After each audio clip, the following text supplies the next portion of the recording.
Yan guys, lalagyan natin siya ng guhit. Kasi pagka pentelipin ang nilalagay mo dyan, mabubura yan pagka naglilinis na tayo.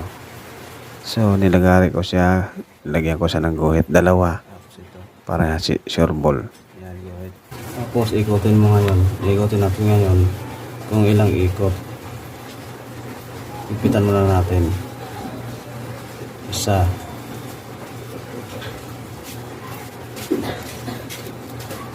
Dalawa.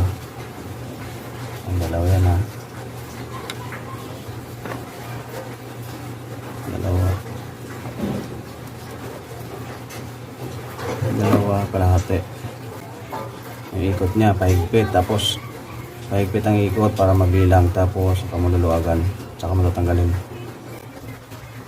Hirap kasi maano to. Magbago yung tono. Ulo ko yung motor mo.